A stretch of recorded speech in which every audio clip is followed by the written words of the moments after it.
Assalamualaikum Ustadz. Semoga Ustadz selalu diberi kesehatan dan panjang umur oleh Allah Subhanahu wa taala. Amin. Apakah kurban tersebut setiap tahunnya harus bergantian nama dalam satu keluarga untuk melakukan kurban? Ini biasanya bapak-bapak yang waktu daftar, tolong buat nama istri saya. Nama bapak aja, kata Ustadz yang di masjid. Saya takut pulang ke rumah. Nah, ini bapak-bapak yang macam ini nanti tidak kena azab kubur lagi. Saking kan sudah azabnya di dunia.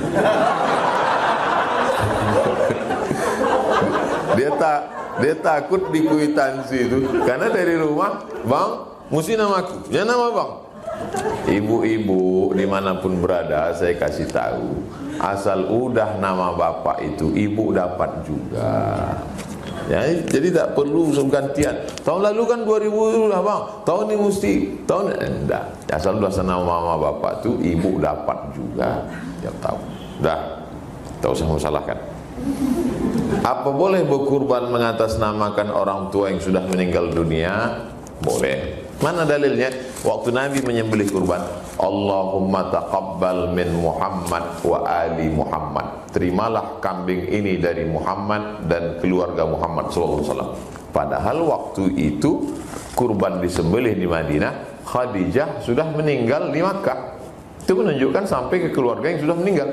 Ambil kambing kedua, Allahumma taqabbal min Muhammad wa ummati Muhammad SAW. Terimalah untuk Muhammad dan untuk umat Muhammad SAW. Padahal waktu itu umat Muhammad sudah banyak yang meninggal di Makkah dan di Madinah. Seandainya yang meninggal tidak dapat, pasti dikhususkan Nabi, ya Allah terimalah kurban untuk umat Muhammad yang hidup aja, yang mati tak dapat. Itu menunjukkan yang sudah meninggal dunia sampai. Kalau ada nanti orang ngotot bilang yang meninggal nggak sampai, tolong kasih nama lengkap. Nanti kalau kau mati, aku kirim kambing. Kalau tak dapat, cepat-cepat kasih kabar. Assalamualaikum Ustaz. Waalaikumsalam warahmatullahi wabarakatuh. Kalau kita ingin berkurban, apakah harus menyaksikan hewan kurban kita saat disembelih? Ketika Sayyidina Muhammad SAW menyembelih, Sayyidah Aisyah menyaksikan. Ketika Sayyidina Ali menyembelih, Sayyidatuna Fatimah, Sayyidina Al-Hasan, Sayyidina Al-Husain menyaksikan. Itu menunjukkan dianjurkan membawa orang. Kalau perempuan dia tidak ikut menyembelih, tapi orang lain menyembelih dia menengok. Kalau laki-laki yang mampu dia menyembelih sendiri. Bismillahi wallahu akbar, Allahumma taqabbal min fulan bin fulan. Yang perempuan ikut menyaksikan. Hikmahnya apa? Menengok mati. Hikmahnya apa? Syairillah, syiar. Biar supaya orang jangan sepele nengok kita. Tengok tu orang Islam, penuh tanah lapang tu, bagi-bagi daging mereka. Apa hukum menyaksikan itu? Bukan rukun, bukan syarat, bukan wajib. Bukan rukun, bukan syarat, bukan wajib, sunat. Jangan gara-gara ini tak berkurban. Pak, kirimkan kurbannya ke suku Talang Mamak, suku Akit, suku Laut, suku Sakai. Wah enggak, saya mesti ngelihat penyembelihan. Transfer aja. Ngelihat itu tidak wajib, tidak rukun, tidak syarat. Transferkan ke nomor berikut ini.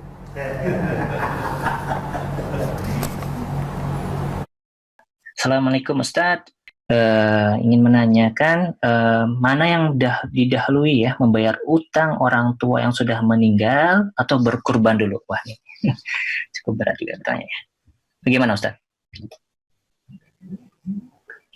Kita dalam beramal ini ada skala prioritas. Yang paling tinggi wajib, di bawah wajib sunat muakkad, di bawah sunat muakkad adalah sunnah. Nah, kalau orang tua meninggal, apa yang pertama dilakukan?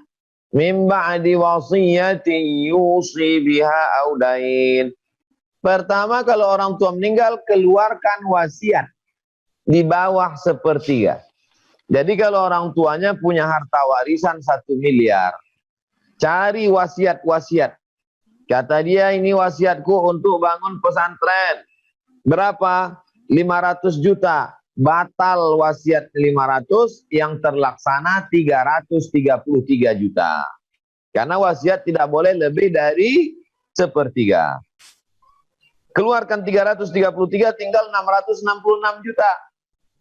Yang kedua, dain, bayarkan hutang. Berapa hutang orang tua? Hutangnya pas 666, habis. Selesai. Ternyata datang lagi orang menagih hutang. Sementara harta warisan sudah habis. Wajibkah anak membayarkan hutang orang tua dari uangnya sendiri? Tidak. Saya ulang sekali lagi. Anak wajib membayarkan hutang ayahnya, hutang emaknya dari tirkah, dari harta warisan. Setelah harta warisannya habis, maka anak tidak wajib membayarkan hutang. Tapi kalau si anak mau membayar, bagus, itu baktinya pada orang tua. Sekarang uangmu ada 2,5 juta. Ada dua. Pertama, orang nagih hutang bapakmu. Yang kedua, untuk kurban. Mana yang kau depankan? Kurban atau nagih hutang? Bayarkan nagih hutang. Karena ruhnya tergantung-gantung antara langit dan bumi, tak diterima sebab hutang belum berbayar. Bayarkan hutangnya, setelah itu baru berkurban. Demikian. Wallahu a'lam. Assalamualaikum Ustadz. Waalaikumsalam warahmatullahi. Saya ingin bertanya, saya pernah mendengar kisah dari Rasulullah SAW ketika Rasulullah dan para sahabat berkurban, itu Bilal memotong ayam Pak Ustadz dan membagikannya. Itu hukumnya gimana ya? Apa ayam juga termasuk hewan kurban? Assalamualaikum. Dalam Al-Quran dijelaskan mim bahimatil an'am. Hewan yang dikurbankan itu mim bahimatil an'am. Al-an'am. Coba lihat surat Al-an'am. Apa arti Al-an'am? Al-an'am artinya binatang ternak. Yang dimaksud binatang ternak di situ apa? Kambing, sapi, lembu, kerbau, onta. Tidak ada ikhtilaf antar ulama. Saya kalau ada ikhtilaf satu pendapat saya sebutkan. Mazhab paling tua Hanafi, Maliki, Syafi'i, Hambali semuanya sepakat bahwa kurban itu adalah an'am, bukan burung puyuh, bukan ayam sekandang, bukan ikan sarden.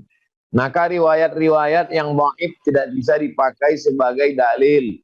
Oleh sebab itu maka kita ikuti saja aturan yang sudah dibuat oleh para ulama. Yang tidak sanggup berkurban, jangan berkecil hati, karena ada ibadah lain. Pintu surga itu bukan cuma masuk lewat sedekah. Pintu surga bisa masuk lewat babur royan, banyak puasa sunat. Yang nggak punya duit, sedih nggak bisa kurban, kan bisa puasa sunat. Bisa masuk lewat zikir, bisa masuk lewat jihad. Pintu surga bukan cuma kurban. Jangan batasi kebaikan dari pintu satu saja. Wallahu a'lam bishawab. Assalamualaikum Ustadz. Ingin bertanya, jika ingin kurban untuk yang sudah meninggal, apakah satu sapi ya boleh digabung dengan kurban untuk yang masih hidup ya? Dan juga apakah digabung satu sapi untuk yang meninggal semua dan satu sapi untuk untuk anggota keluarga yang hidup? Jadi apakah boleh digabung begitu Ustaz?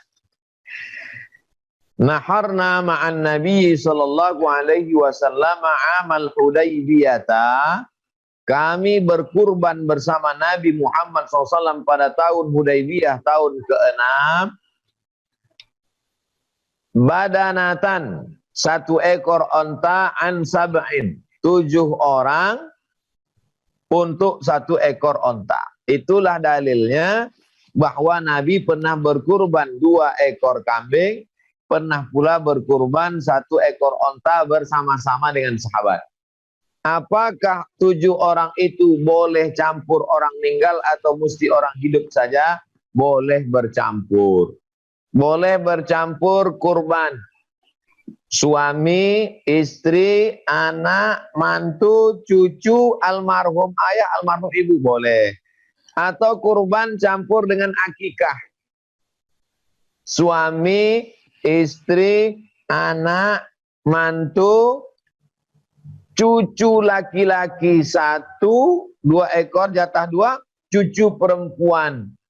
Maka boleh 1 ekor sapi dicampur 4 kurban, 3 akikah. Boleh. 1 ekor sapi, 4 kurban orang hidup, 2, 1 akikah, 2 orang sudah meninggal. Mubah, boleh. Demikian menurut fuqaha ulama ahli fikih. Wallahu a'lam. Assalamualaikum Ustaz. Waalaikumsalam.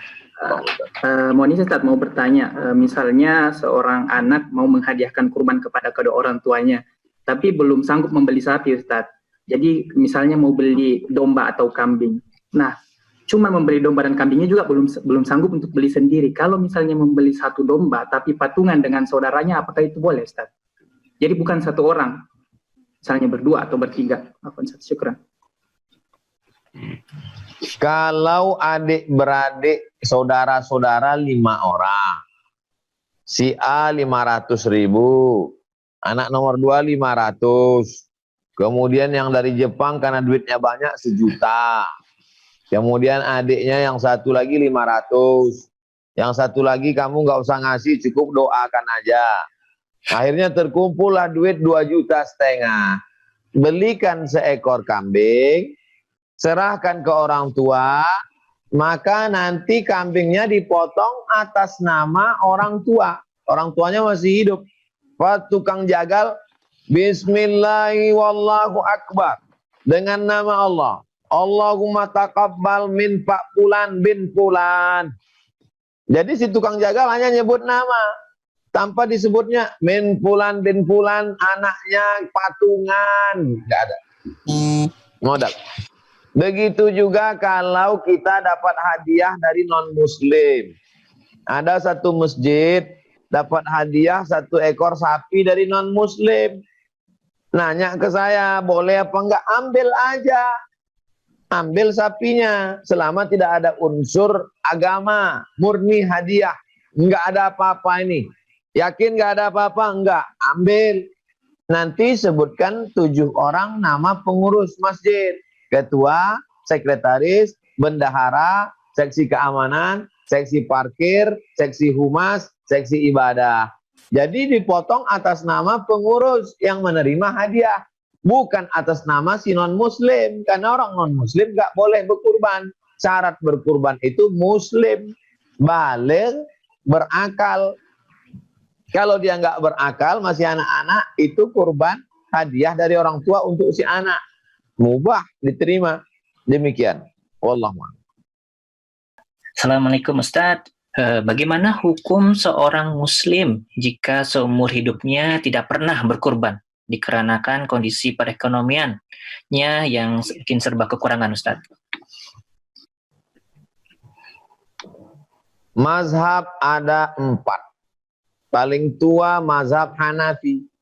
Meninggal tahun 150 Hijrah. Nomor 2 mazhab Maliki. Imam Malik meninggal 179. Nomor 3 mazhab Syafi'i. Meninggal 204.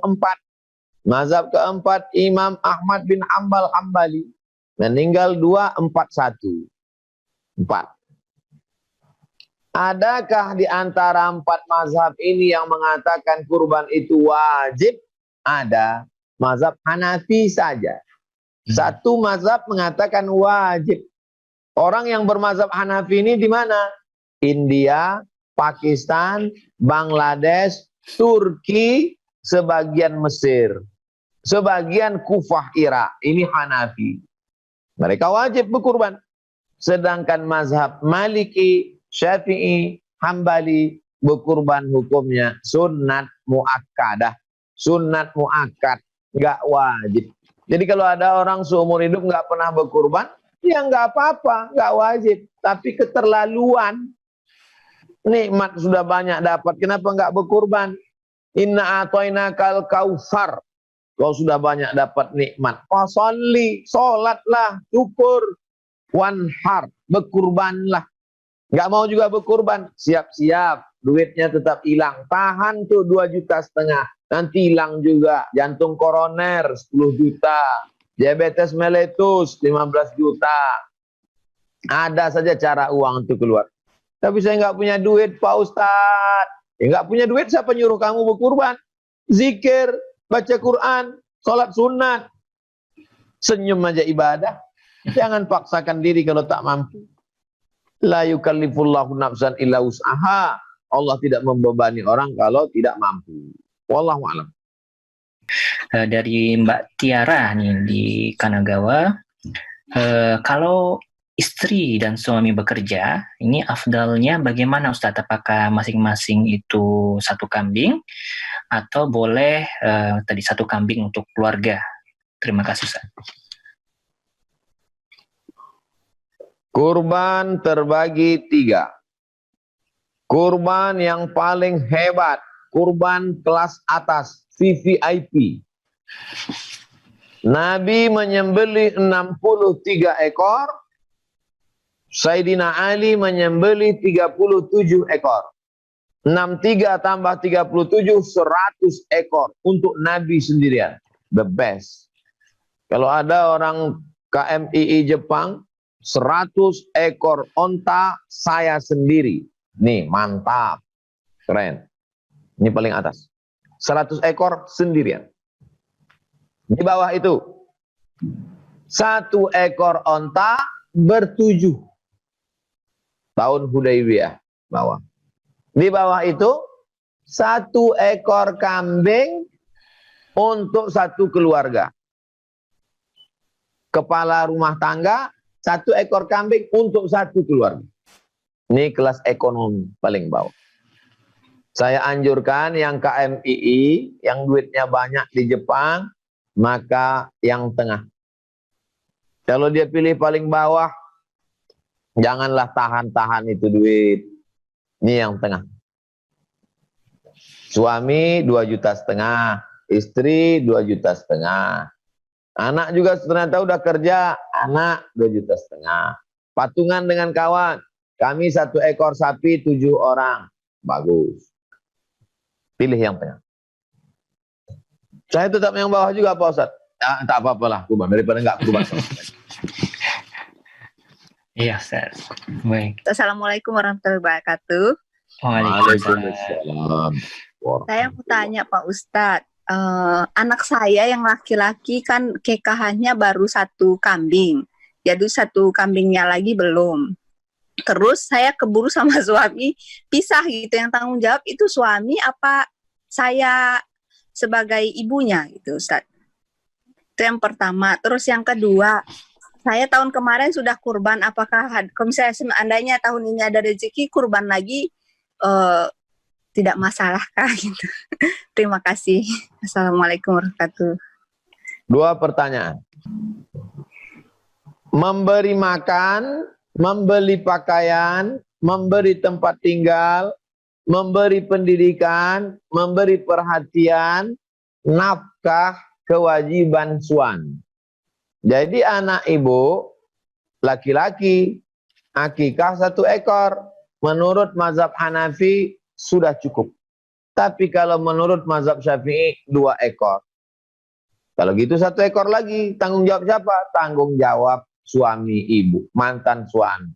Tanggung jawab bapaknya, ayahnya. Tapi kalau ibu mau, bagus, nggak salah. Berhitung sebagai sodakoh. Mudah-mudahan dia jadi anak yang berbakti, anak yang soleh. Ini tentang masalah tanggung jawab, sebetulnya tanggung jawab ayah, bapak, orang tua. Yang kedua, apa tadi yang kedua? Yang kedua itu sudah kurban tahun lalu, apakah boleh kurban tahun ini? Sudah kurban tahun lalu, tahun ini kurban lagi. Nabi berkurban berapa tadi? Berapa ekor onta tadi? 63 ekor. Kenapa 63? Enggak ada yang tahu kenapa 63. Setelah Nabi meninggal baru sahabat pikir. Ternyata Nabi berhenti pada 63 Karena kenapa 63? Karena dia ingin tiap tahun berkurban. 63 tahun. Ibu kurban tiap tahun. Kalau ada uang, nggak ada uang ya nggak apa-apa. Jangan paksakan diri. Jangan 63 ekor nanti. Allah. Baik, terima kasih Ustaz. Bolehkah seorang non-muslim menerima daging kurban Ustaz? Demikian pertanyaannya. Assalamualaikum warahmatullahi wabarakatuh. Waalaikumsalam warahmatullahi wabarakatuh. Ada seorang non-muslim datang menjumpai anaknya. Anaknya muslim. Nama anaknya Asma. Asma takut ketemu dengan ibunya karena non-muslim. Bertanyalah Asma kepada Nabi. Kanjeng Nabi, boleh nggak saya menemui ibu saya non-muslim? Kata Nabi, siliha, sambung silaturahim dengan ibu. Afa'u'tiha, bolehkah saya memberikan sesuatu? Kata Nabi, i'tiha, berilah dia hadiah. Inilah dalil boleh memberi daging kurban kepada non-muslim. Dengan syarat kurban sunnah. Kurban wajib nggak boleh. Kurban sunat boleh. Kurban wajib nggak boleh. Kurban wajib itu apa? Kurban nazar. Saya bernazar, kalau kontrak diperpanjang di Jepang saya kurban. Tapi kalau nggak diperpanjang saya nggak kurban sampai mati. Maka kurban nazar nggak boleh. Kurban nazar semuanya mesti diserahkan ke fakir miskin, nggak boleh dimakan sama yang berkurban dan nggak boleh dibagi ke non muslim. Makanya bagi tahu panitia, ini kurban saya bukan kurban sunat tapi kurban nazar. Wallahu alam. Nah, apakah benar Ustaz nih bila berkurban kambing atas nama anak perempuan bisa diwakilkan melalui nama ayahnya? Jadi maksudnya apakah nama bapak bisa mewakili semua nama keluarga atau harus satu-satu? Bagaimana Ustaz? Orang yang berkurban, slaughter, tukang potong, mas tukang jagal, yang paling afdol dia sebut namanya. Allahumma taqabbal min fulan bin fulan. Ya Allah terimalah fulan bin fulan, fulan bin fulan, fulan bin fulan, fulan bin fulan. Allahu Akbar. Andai tidak dia sebut, ini ibu-ibu rame nih menyaksikan pemotongan di musola. Pulang dari pemotongan nangis. Suaminya nanya, kenapa ma? Tukang potong nggak nyebut nama saya. Maka nggak disebut pun sudah sampai. Yang penting niatnya innamal a'malu bin niat. Maka kalau ibu bapak sudah niat, ini uang 2,5 juta untuk anak saya. Maka waktu motong itu mereka tidak sebut sudah sampai niatnya innamal a'malu binniyat. Dia tidak sama seperti akad nikah. Kalau akad nikah mesti disebut bin fulan aku terima nikahnya dengan mahar sebentuk cincin emas tunai. Kalau kurban ini enggak. Andai enggak disebut pun sah. Innamal a'malu binniyat wa innamal likulli imri'in ma nawa. Wallahu a'lam. Baik. Jazakallahu khair. Assalamualaikum warahmatullahi wabarakatuh. Ustaz. Waalaikumsalam warahmatullahi wabarakatuh. Jazakallah khair kepada admin yang telah mempersilahkan saya. Saya ada pertanyaan Ustaz, untuk berapakah afdolnya bagian daging yang diambil dari kurban untuk yang berkurban dan berapakah untuk yang dibagikan? Qadarullah saya berkeluarga dengan warga negara Maroko. Kebetulan saat itu, saat Idul Adha, saya pernah berada di Maroko dan hampir setiap kepala keluarga, setiap rumah di Maroko itu berkurban. Dan dagingnya itu diambil semuanya untuk rumah tersebut, tidak dibagikan karena setiap rumah hampir semua berkurban. Dan itu bagaimanakah hukumnya Ustaz? Jazakallah khair. Assalamualaikum warahmatullahi wabarakatuh. Waalaikumsalam warahmatullahi wabarakatuh. Dua cara. Yang pertama yang paling afdal, fakulu minha, makan hatinya sedikit.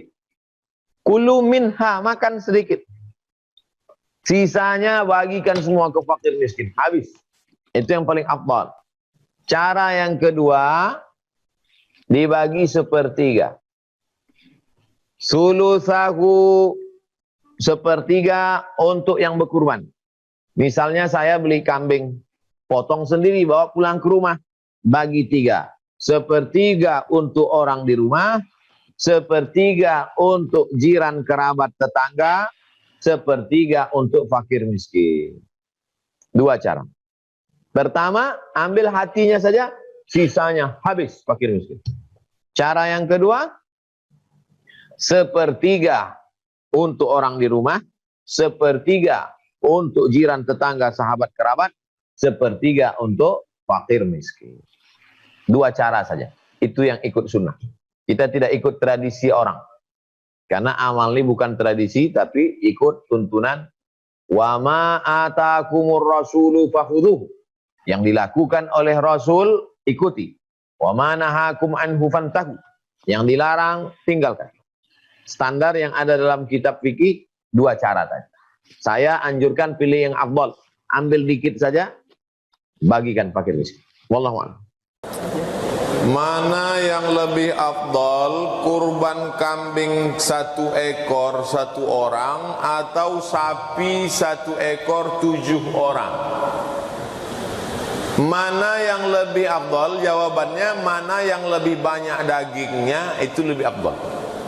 Jadi kalau kambing sama sapi mana lebih afdal? Kalau kambingnya 1 ekor 200 kilo lebih afdal daripada sapi yang kurus macam anak sapi.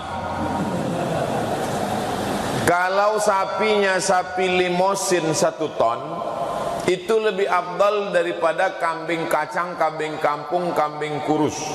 Jadi mana yang lebih banyak dagingnya, itu lebih afdal. Itu makanya berkurban kambing jantan dengan sapi jantan lebih afdal daripada kambing betina dan sapi betina.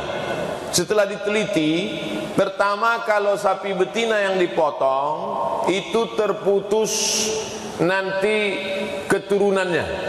Karena sapi jantan itu tak perlu banyak-banyak. Itu makanya perlu dipotong. Sapi betina dibiarkan banyak biar supaya berkembang biak. Ini hukum boleh berkurban sapi betina, boleh. Karena ada di beberapa masjid tak mau motong sapi betina, akhirnya harga sapi jantan melambung tinggi. Padahal masalah afdal tak afdal, mana yang paling enak dagingnya, itulah yang afdal. Bolehkah kita mengupah tukang jagal? Wah, ini nyindir saya ini. Jadi Bapak Ibu yang kebetulan nanti menjadi panitia atau ketua masjid, ada yang diupah, ada yang diberi hadiah. Tukang potong sama tukang kulit itu memang diupah. Pak tukang potong, berapa Bapak kami upah per kepala? Kata dia, tak usah lah, tak usah. Itu kalau kata dia tak usah, pisaunya begini, itu basa-basi. Tak usah lah Pak, katanya, tak usah lah. Jangan dibiarkan basa-basi dia. Tidak boleh menjadikan daging, tulang, kepala sebagai upah, tak boleh. Dia dikasih upah pakai duit. Makanya akad membayar kurban itu, ini 2,5 juta untuk kurban dan biaya operasional tunai. Begitu akadnya. Karena biaya operasional di situ sapinya dibawa dari Sumatera Barat, kan nginap dulu 2 malam baru dipotong. Menjaganya siapa? Bawakan rumputnya siapa? Menyenter malam-malam takut dicuri maling siapa? Tukang potong dengan tukang kulit itu mesti diupah. Kalau standar di Pekanbaru 50.000 per kepala, kasih dia 50. Adapun yang panitia ramai-ramai itu tidak perlu diupah tapi cukup hadiah. Hadiahnya apa? Misalnya masyarakat 1 kupon, yang dia 2 kupon, itu namanya hadiah. Apa beda hadiah sama upah? Hadiah dapat alhamdulillah, tak dapat tak masalah, itu hadiah. Kalau upah dapat alhamdulillah, kalau tak dapat naik golok nih, itu namanya upah. Jadi tukang potong dengan tukang kulit mesti diupah. karena itu pekerjaan dia. Apakah pelaksanaan kurban ini juga disyariatkan kepada nabi-nabi sebelum Nabi Muhammad sallallahu alaihi wasallam? إذ قربا قربانا فتقبل من أحدهما ولم يتقبل من الآخر. Ingatlah ketika dua anak Adam berkurban, kurban yang satu diterima dan kurban yang satu lagi tidak diterima. Berkatalah kurban yang tak diterima kepada yang diterima, kenapa kurbanmu diterima Allah? Kata yang diterima kurban Habil menjawab, innama yataqabbalullahu minal muttaqin. Kurban hanya diterima bagi orang yang bertakwa. Jadi cerita masalah kurban, anak Nabi Adam, Qabil dan Habil sudah disuruh berkurban, tapi syariat kesempurnaan kurban apa ada pada Nabi Muhammad sallallahu alaihi wasallam. Sedangkan pada zaman Nabi Ibrahim alaihissalam, ya bunayya, wahai anakku, inni ara fil manam, aku melihat dalam mimpiku, anni azba'uka, aku menyembelih lehermu, fanzur madza tara, apa pendapatmu wahai anakku? Kata anaknya Ismail menjawab, ya abati, wahai ayahku, if'al ma tu'mar, laksanakan perintah Allah, satajuni insyaallahu minas sabirin, insyaallah aku sabar. Maka dibawanya lah anaknya itu ke tempat penyembelihan. Tempat penyembelihan itu sekarang diberi tugu warna putih, tiang pakai kubah kecil, di bawah istana di atas bukit, di samping melontar jumroh Aqobah. Tengok ke atas, nampak. Mudah-mudahan nanti berangkat umroh bisa melihat itu, amin. Ketika mau disembelih anak, fafadainahu bidzibhin azim, kami tebus anaknya itu dengan sembelihan seekor kambing domba yang besar. Allah tidak minta anak kita, Allah tak minta anak kesayangan kita seperti diminta Allah kepada Ibrahim, tapi yang diminta Allah hanya kambing kita. Jadi kalau ada orang bertanya, kenapa bukan anak kita Pak Ustaz? Kambing aja payah keluar, apalagi anak kau.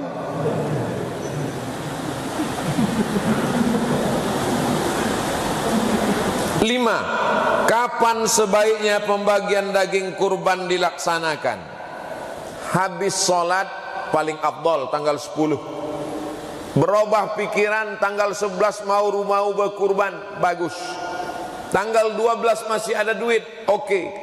Tanggal 13 4 hari sampai 14 terakhir menjelang azan maghrib, habis asar sebelum tenggelam matahari.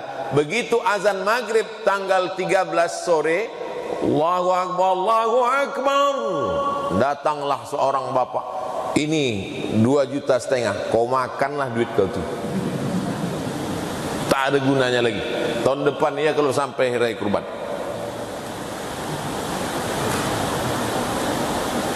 6. Bolehkah kita berkurban atas nama orang lain seperti orang tua kita misalnya? Kalau bapak ibunya masih hidup, bagus. Ayah, emak, tahun ini tak usah berkurban, pakai duit saya. Tak tahu kalian aku ni pegawai PLN yang paling kaya raya, ha? Kalau mau menunjukkan kaya kita bukan dengan mobil yang mewah, bukan dengan rumah yang besar, tapi dengan berkurban banyak-banyak. Apa boleh berkurban? Boleh 1, 2, 3 Pak Ustaz. Nabi Muhammad SAW berkurban 63 ekor, dipotongnya sendiri 63 ekor. Habis itu dikasihnya pisau ke Sayyidina Ali, Ali memotong 37 ekor. 37 tambah 63, 100 ekor sendirian. Belum pernah saya baca berita orang Indonesia motong 100 ekor sendiri, tak ada. Jadi kalau mau kaya, bercita-citalah berkurban 100 ekor onta sendirian. Onta tak ada, 100 ekor sapi limosin sendirian. Tak juga bisa 100 ekor kambing sendirian. Habis, tak ada kurban pakai burung puyuh, tak ada.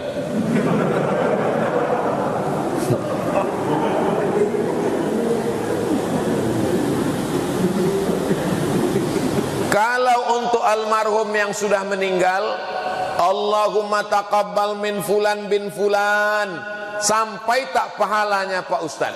Dua dalilnya. Pertama, Nabi menyembelih kambing, Allahumma taqabbal min ummati Muhammad, terimalah kurban ini untuk umat Muhammad. Padahal waktu itu umat Muhammad sudah banyak yang meninggal dunia, karena berkurban dilaksanakan di Madinah, sedangkan sebelum itu sudah banyak yang meninggal di Makkah. Itu menunjukkan kurban sampai pada umat Muhammad SAW. Kambing yang kedua, Allahumma taqabbal min ali Muhammad, terima untuk keluarga Muhammad. Padahal kambing itu disembelih di Madinah, sebelum itu sudah meninggal keluarga Nabi Muhammad SAW, Khadijah di Makkah. Itu menunjukkan sampai untuk yang meninggal dunia. Sudah kusampaikan dalilnya. Ragu juga berkurban untuk almarhum almarhumah, tak ada dalil lagi, karena cerita tentang masalah ghaib, tak nampak. Iman. Terakhir, ketujuh, apa hukum masak daging kurban untuk dimakan bersama oleh petugas? Begitu selesai pemotongan, langsung diambil 2 kilo, 3 kilo, dipotong-potong halus, dimasukkan ke dalam panci, dimasak sup. Allahumma barik lana fima razaqtana wa qina azabannar. Yummy. Yang kau makan ini jatah siapa? Ini kambing masih belum jelas jatah siapa. Pemiliknya 3 orang. Pertama orang yang berkorban, kedua jiran, sahabat, kerabat, tetangga, ketiga fakir miskin. Maka ketika dimakan tak jelas pemiliknya, makan haram. Solusinya gimana Pak Ustaz? Solusinya begini. Setelah habis dipotong, panggil pemilik sapi pertama, Pak GM, Pak Kepala Cabang, Pak Kepala Ranting, Bapak entah apa kepala-kepala apa lagi lah. Sampai 7 orang kumpul semua. Pak, ini kan jatah Bapak ada 1/3 di sini kan? Kami ambil jatah Bapak nih 5 kilo untuk kami makan pagi ini ya. Kami kalau cuma makan lontong lemas kami Pak, tak bisa kami motong-motong nih. Kata Bapak yang 7 tu ambillah. Yang 6 baik ambillah. Yang 7 ni ada 1. Enggak kata. Angkatlah golok tu. Sini Pak. Sini. Langsung masuk waktu. Bolehkah yang menyembelih hewan potong dibayar jasanya? Saya ketua masjid sampaikan ke ketua panitia supaya waktu menerima duit kurban itu bunyi akadnya begini. Ibu bapak bunyi akad ini. Saya bayarkan 2,5 juta untuk biaya kurban dan biaya operasional tunai. Supaya apa? Nah, sapi itu tak sama yang kurus yang gemuk. Oleh sebab itu sisa duit itu dipakai untuk biaya operasional, ongkos truk pembawa, sampai di Pekanbaru nginap dulu sapinya beberapa malam. Siapa yang jaga malam? Lalu kemudian ada 2 itu yang mesti digaji. Tak boleh diambil dari daging, tak boleh kepala dikasih ke dia sebagai gaji upah. Yang 2 yang wajib digaji itu adalah tukang potong dan tukang kulit. Tukang potong itu kalau tak dikasih pisau itu bisa ke kita. Makanya ini kita harus tanya dari awal. Bapak kalau memotong 1 ekor berapa? 50.000 kata dia. Ini sapi ada 5. Kalau gitu 250.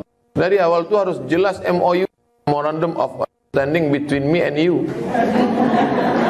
Kalau tidak nanti menjadi konflik di tengah masyarakat.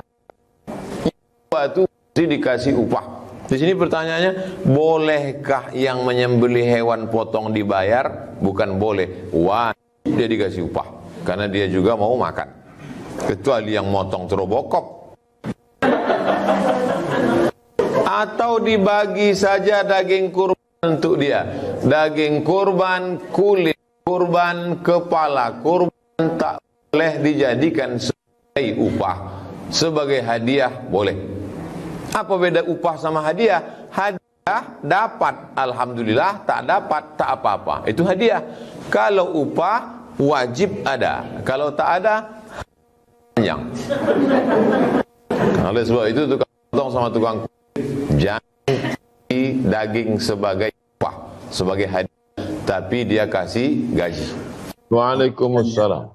Apa makna puasa Arafah yang bisa menghapus dosa setahun yang akan datang, Ustadz? Dan juga mungkin ini berkaitan, Ustadz, apakah amalan yang terbaik bagi ibu-ibu yang hamil, sedang hamil, sehingga tidak bisa berpuasa pada saat puasa Arafahnya? Bersilakan, Ustadz.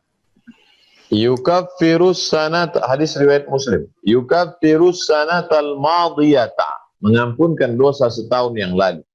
Wal baqiyata, setahun yang akan datang. Makna setahun yang telah lalu itu as-saghair, dosa-dosa kecil, dan tidak terkait dengan orang lain, dosa kepada Allah. Adapun dosa karena menganiaya orang, nempeleng orang, memfitnah orang, makan harta orang, nipu orang, mesti minta maaf kepada orang. Kalau sudah meninggal dunia, terkait dengan materi, uang dihitung, lalu serahkan untuk keluarganya. Keluarganya tidak diketahui lagi, serahkan ke masalih ammah, lembaga kepentingan umum, musholla, surau, masjid, Islamic Center, pusat kajian Islam yang dinikmati oleh orang banyak. Ini terkait kalau dosa kepada manusia. Adapun dosa kepada Allah, diantara menembusnya dengan istighfar, salat sunat taubat, termasuklah ini dengan puasa Arafah, menghapuskan dosa setahun yang lalu. Bagaimana dengan wal baqiyata? Apakah dengan puasa Arafah lalu orang merasa sudahlah buat dosa aja setahun akan datang? Enggak, bukan begitu maksudnya. Kalau kita sudah bersih setahun yang lalu, sebagaimana kita pakai baju bersih, kita semakin menjaga untuk tidak menodainya. Kita mau pergi sholat, minum kopi, kopinya tumpah ke baju, kita ganti baju baru. Kita malu menghadapi orang dengan baju kena noda. Bagaimana dengan menghadap Allah dengan banyak dosa? Maka makna menghapuskan dosa setahun yang akan datang, kita menjadi sayang dengan diri kita untuk tidak mengotorinya. Kalla balrana ala qulubihim, satu titik hitam di hati mereka. Satu dosa, satu titik hitam. Satu dosa, satu titik hitam. Maka semua isi dada ini dosa gara-gara banyak melakukan maksiat, lalu dia menjadi hitam. Maka orang yang bertaubat dibersihkan Allah Subhanahu wa ta'ala. Maka begitu juga dengan ini, maksud dihapuskan setahun yang lalu. Kalau sudah bersih, maka setahun yang akan datang kita menjaga diri kita untuk tidak terjerumus. Lalu kemudian ibu yang sedang dalam keadaan kesulitan, maaf, menstruasi, haid, nifas, baru melahirkan, atau sedang hamil tidak bisa puasa, maka dia bisa mengisinya dengan zikir. Karena orang yang wukuf di padang Arafah itu amalannya adalah zikir. Afdalul zikri sa'abdal zikir la ilaha illallah. Kalau dia perbanyak istighfar, astagfirullahaladzim, astagfirullahaladzim, astagfirullahaladzim, bagus. Man lazimal istighfar, siapa yang banyak beristighfar, ja'alallahu lahu min kulli dhiqin makhraja, segala kesempitannya diberikan kelapangan. Wa min kulli hammin faraja, segala kesusahannya diberikan solusi. Wa razaqahu min haitsu la yahtasib, diberikan rezeki dari jalan yang tidak disangka-sangka. Banyak-banyak istighfar, bagus. Lalu kemudian banyak salawat. Allahumma salli ala Sayyidina Muhammad wa ala ali Sayyidina Muhammad.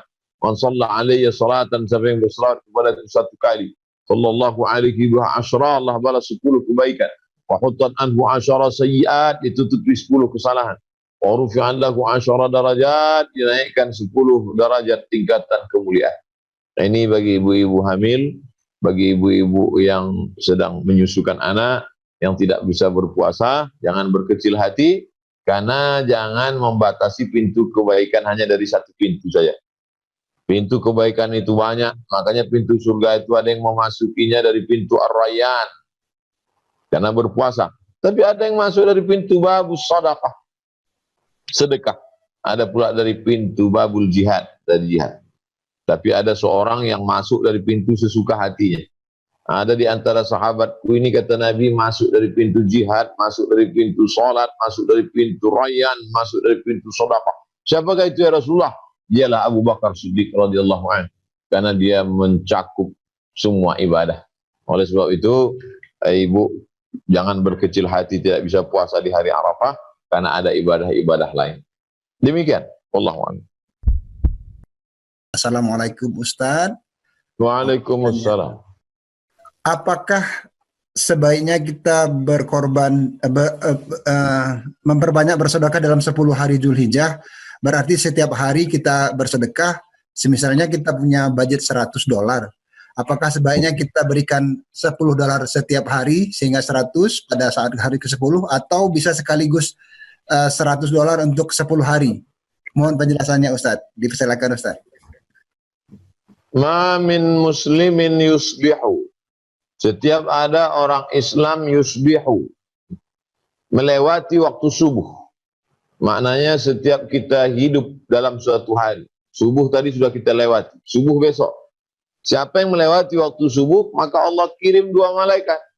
Satu malaikat mendoakan dia, Allahumma a'ti munfiqan khalafa. Berilah orang yang baik ini bersedekah, ini ganti ya Allah. Jadi setiap hari kita mesti bersedekah. Jadi kalau dia bersedekah 1 hari 100, besok dia tak bersedekah lagi. Jadi yang paling bagus itu 100 tiap hari. Nah, itu paling bagus. Tapi kalau tidak sanggup, ya 10 sehari, 10. Al-jaza' ala qadril amal, balasan sesuai dengan kadar amal. Oleh sebab itu, jangan sampai tidak bersedekah dalam sehari. Karena malaikat selalu mendoakan tiap hari. Tak bisa banyak, sedikit. Allahumma a'ti munfiqan khalafa, berikan ganti pada orang yang bersedekah. Orang yang pelit, bakhil, medit, tidak bersedekah, didoakan juga oleh malaikat. Allahumma a'ti mumsikan talafa. Orang yang tidak bersedekah, beridah dia kebinasaan. Binasakan dia. Lalu ada di antara kita yang mengatakan itu orang nggak sedekah kok. Hidupnya adem ayam, nggak sedekah kok badannya sehat. Maka sesungguhnya orang yang tidak sedekah, tapi dia bisa hidup tenang, sesungguhnya ketenangannya itu adalah istidraj. Istidraj artinya azab yang tertunda. Ditunda Allah azabnya, supaya azabnya semakin menumpuk. Innallaha la yumli lidh-dhalim. Kalau ada orang zalim, aniaya, tidak mau tobat, maka diulur Allah, diberikan waktu panjang. Supaya apa? Supaya makin banyak azabnya. Inilah yang paling mengerikan, nikmat casingnya, azab isinya. Laknat berbaju nikmat. Na'udzubillah. Namanya istidraj. Oleh sebab itu, kita sering-sering banyak-banyak bersedekah. As-sadaqatu tadfa'u mitatasu. Sedekah menolak mati su'ul khatim. Da'u mardakum bisadaqah, obati saudara-saudara kamu yang sakit dengan sedekah. Masalul ladzina yunfiquna amwalahum fi sabilillah, perumpamaan orang yang bersedekah kami tadi hatta seperti satu biji. Ambatat sab'a sanabil, menumbuhkan 7 cabang. Wa fi kulli sunbulatin mi'atu habbah, dalam satu cabang ada 100. Wallahu yudha'ifu liman yasha', Allah melipat gandakan sesuai dengan kehendaknya. Wallahu wasi'un alim. Karunia Allah Maha luas. Demikian, wallahu a'lam. Assalamualaikum Ustadz. Waalaikumsalam. Mana yang lebih baik, berkurban di kampung atau melalui organisasi-organisasi yang mengolah kurban dalam kaleng dan mengirimkan kepada masyarakat miskin di belahan dunia? Silakan Ustaz. Kami di Pekanbaru ada yayasan tabung wakaf umat. Alumni Al-Azhar sebagian, alumni IAIN sebagian, jamaah sebagian. Sampai hari ini kami menyalurkan beberapa ekor kambing, beberapa ekor sapi ke suku terasing, suku pedalaman. Jadi saya sarankan jamaah, kalau di lingkungannya itu sudah di komplek tempat perumahannya sudah ada motong sapi 1 ekor, 2 ekor, cukup. Sisanya izin ke pengurus, saya kirim ke desa terpencil, kampung terasing, karena mereka amat sangat. Ada di beberapa pulau itu nggak pernah makan daging sama sekali. Mereka hanya makan ikan. Daging itu mahal bagi mereka. Maka ketika kita kirimkan, menetes air mata mereka, dan berdoa mereka, disitulah letak keberkahan hidup kita. The miracle of giving. Mukjizat memberi, berbagi. Oleh sebab itu maka coba perhatikan sekeliling kita, kalau sudah cukup jatahnya, alihkan ke tempat-tempat yang dalam kesulitan. Man yassara an mu'siri yassarallahu anhu yaumal qiyamah. Siapa yang memberikan kemudahan kepada orang yang dalam kesulitan, Allah akan mudahkan dia pada hari kiamat. Wallahu fi aunil 'abdi ma kana al-'abdu fi auni akhi. Allah akan tetap menolong seorang hamba selama hamba itu mau menolong saudaranya. Maka jangan pernah berhenti menolong saudara kita. Termasuklah dalam COVID-19 ini dengan berkurban. Demikian. Wallahu a'lam. Assalamualaikum Ustaz. Waalaikumsalam. Jika berkurban kemudian tiba-tiba tanpa tidak disengaja kita lupa gunting kuku, apakah kurban kita jadi tidak syah? Idza ra'aitum hilala Dzulhijjah. Kalau kamu melihat hilal bulan Zulhijjah, wa arada ahadukum ayyudhi, dan kamu mau berkurban, falyumsik an sya'rihi wa azfari. Tahan, jangan potong kuku, jangan potong kumis, jangan potong bulu badan. Ini sebenarnya terapi yang diajarkan Nabi SAW. Jadi dari tanggal 1, 2, 3, 4, 5, 6, 7, 8, 9 puasa, tidak potong kuku, tidak potong kumis. Lalu pada tanggal 10 sholat, habis sholat potong kambing, habis potong kambing ambil daging kambing, daging hati kambing, bakar, makan. Setelah itu Allah ampunkan silap salah dosanya, potong kuku, rapikan kumis, dia fresh, baru. Bayangkan 10 hari nggak potong kuku, nggak potong rambut, nggak potong kumis, itu mungkin risih, mungkin, tapi setelah itu terasa fresh. Ini terapi dari Nabi SAW. Ya, oleh sebab itu kalau kita laksanakan baik. Tapi bagi yang motong kuku, atau potong rambut, atau cukur kumis, atau merapikan jenggot, dari tanggal 1 ke tanggal 10, hukumnya tidak apa-apa. Karena bukan rukun, bukan syarat, bukan wajib. Dia hanya sunnah, anjuran. Jadi bagi yang ada motong kuku atau motong bulu badan, hukumnya mubah. Tidak haram, tidak makruh. Demikian. Wallahu a'lam. Assalamualaikum Ustaz. Waalaikumsalam. Bolehkah kita niatkan puasa di bulan Zulhijjah bersama dengan kodok puasa Ramadan? Silakan Ustaz. Kalau seseorang masuk ke dalam masjid, waktu tinggal 2 menit, dia sholat qabliyah, qabliyah subuh, qabliyah zuhur, qabliyah asar, qabliyah maghrib, qabliyah isya. Dia sholat qabliyah. Maka otomatis dia sudah dapat pahala puasa, pahala sholat, tahiyatul masjid. Karena tujuan dari sholat tahiyatul masjid itu adalah menghormati. Idza dakhala ahadukumul masjid, kalau kamu masuk masjid, fala yajlis, jangan duduk, hatta yusolli rak'ataini, sampai sholat 2 rakaat. Jadi kalau qabliyah otomatis dapat tahiyatul masjid. Adapun qada, puasa wajib, kalau nanti ada Bapak Ibu puasa qada pada tanggal 30 Juli, jatuh pada hari Kamis, tanggal 9 Zulhijjah, maka otomatis dia dapat 4. Yang pertama, qadanya lunas 1 hari. Yang kedua, dia dapat pahala puasa sunat Zulhijjah. Yang ketiga, dia dapat pahala puasa sunat hari Kamis, dapat pahala puasa sunat 9 Zulhijjah, dapat pahala puasa sunat Arafah. Tapi niatnya satu saja, niatnya qada yang wajib, maka yang sunat-sunat itu ngikut. Tapi kalau dia niat puasa sunat, qadanya nggak ngikut, karena payung besar wajib ini memayungi yang kecil-kecil. Oleh sebab itu niatnya mesti niat qada saja. Kalau dia niat puasa Kamis, maka nggak dapat qadanya. Tapi kalau dia niat puasa qada, Kamisnya dapat. Nah, ini tentang masalah dapat satu amalan tapi dapat beberapa niat. Wallahu a'lam. Assalamualaikum Ustaz. Waalaikumsalam. Bagaimana hukumnya badal haji untuk orang tua yang sudah meninggal? Seorang sahabat Nabi melaksanakan haji, dia mengatakan, labbaik Allahumma syubrumah. Saya hajikan syubrumah. Labbaik Allahumma syubrumah. Saya hajikan syubrumah. Nabi nanya, syubrumah itu siapa? Akhi, saudara saya. Kamu hajikan dia? Iya. Kamu sudah haji apa belum? Belum. Hajikan dirimu, setelah itu baru hajikan syubrumah.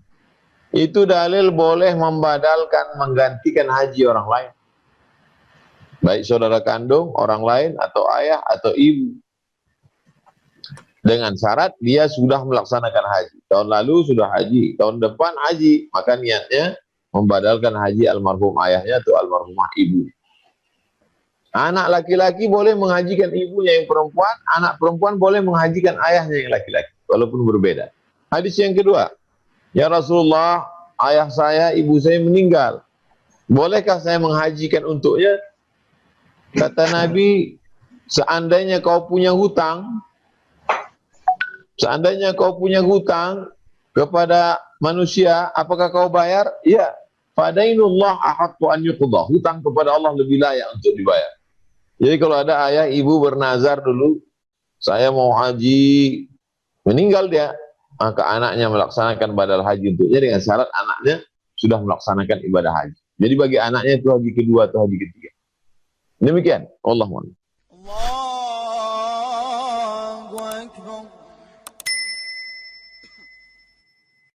Wa innaha la ta'ti yaumal qiyamah. Hewan kurban itu nanti akan datang pada hari kiamat. Biquruniha dengan tanduknya. Wa ash'ariha dengan bulunya. Wa azlafiha dengan kukunya. Kenapa tidak disebut dagingnya? Kenapa tidak disebut tulangnya? Mengapa yang disebut tanduknya, bulunya, kukunya? Karena tanduk, bulu, dan kuku sampah dibuang. Sedangkan sampah yang dibuang saja nanti akan datang bersaksi bahwa kau sudah beribadah. Apalagi dagingnya, tulangnya, lemaknya, kulitnya. Maka semuanya akan bersaksi bahwa engkau sudah beribadah, patuh, tunduk kepada Allah. Fatibu biha nafsan. Sucikanlah diri kamu dengan ibadah kurban. Maka Nabi SAW mengambil kambing amlahaini, akranaini, amlahaini. Akranaini tanduknya sudah tumbuh, menunjukkan hewannya cukup umur. Jangan potong kambing tidak cukup umur, dagingnya belendir, menjijikkan, tak dimakan orang. Kalau dia kambing kampung, kambing kacang 2 tahun masuk 3. Kalau kambing domba masuk tahun kedua.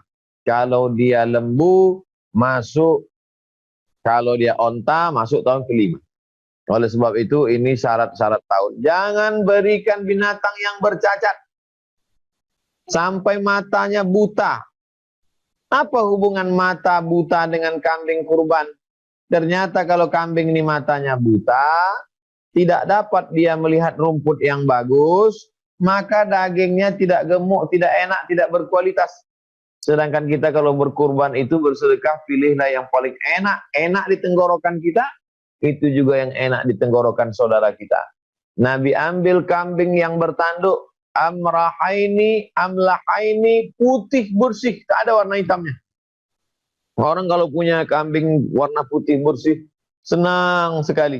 Senang dilihat mata, senang dimakan di tenggorokan, zahir dan batinnya enak, kambing pilihan, dibaringkan ke arah kiblat, Nabi ambil pisau, Nabi potong sendiri, bismillah, dengan nama Allah, Allahu Akbar, Allah Maha Besar.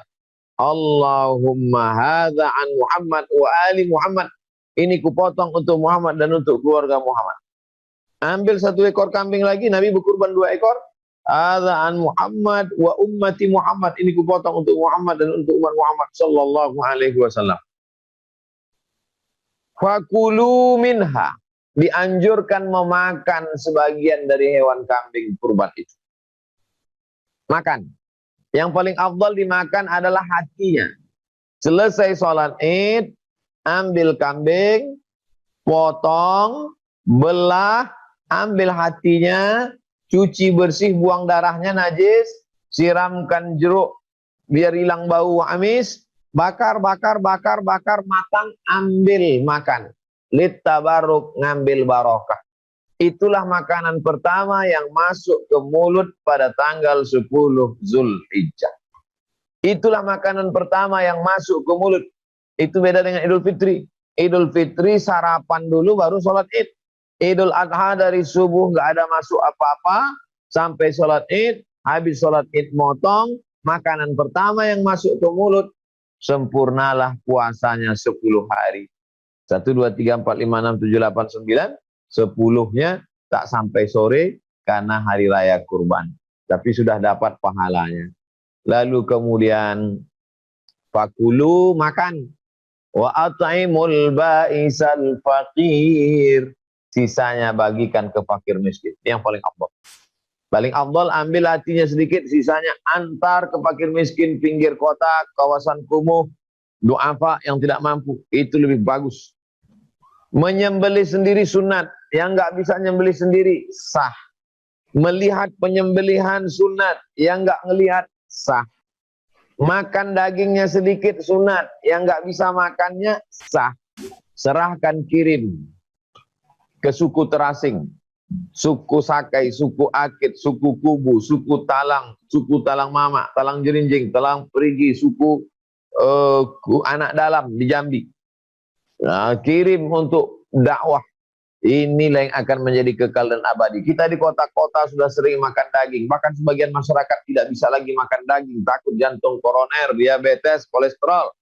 Maka untuk komplek perumahan cukup bagi 1/4 kilo. Udah, sisanya antar ke keliling kampung.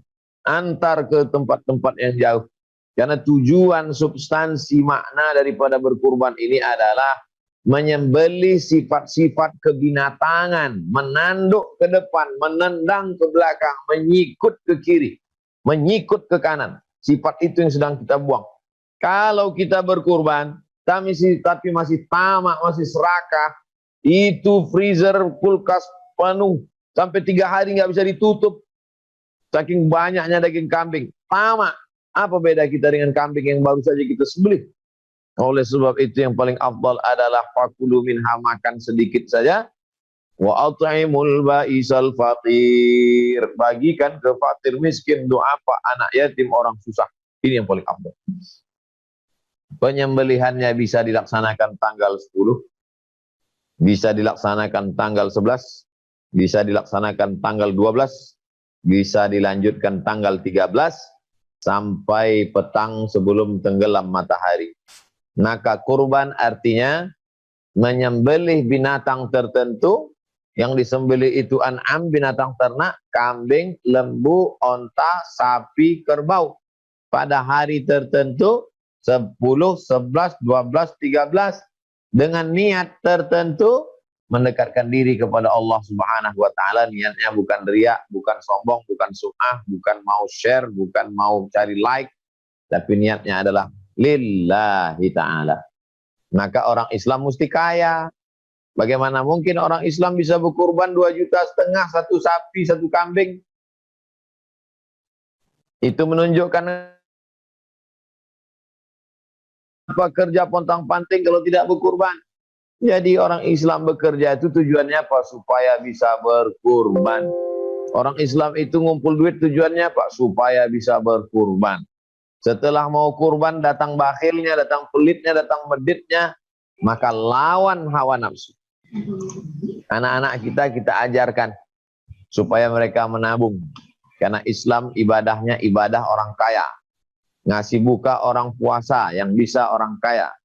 Berkurban yang bisa orang kaya. Oleh sebab itu orang miskin masuk surga, ya masuk juga, cuman susah lah. Maka ibadah man bana masjidan, siapa yang bangun masjid, banallah mislahu baitan fil jannah, dibangunkan untuknya satu tempat dalam surga.